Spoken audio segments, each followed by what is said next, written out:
Hey guys, and welcome back to this channel. In this video, I'll be showing you guys how you can collect mushrooms in Heartopia, like for cooking. So basically, I am in the forest, but I think there's other places where they have mushrooms, but I'm just here to collect these.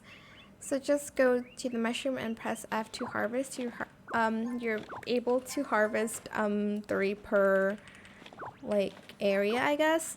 They will grow back, it just takes a while for them to grow back. But yeah, that's pretty much it really, and then you're able to use this for cooking. Like I have like a truffle recipe, I think, or mushroom stew, I don't remember, but that is where you can find mushrooms. I hope it was helpful for you guys. Don't forget to like, comment, share, and also subscribe to this channel if you haven't done that already. If you have any more questions about this video, just leave it in the comment section down below. I will try my best to answer them all for you guys. And if you found this video helpful, please click the thanks button as well.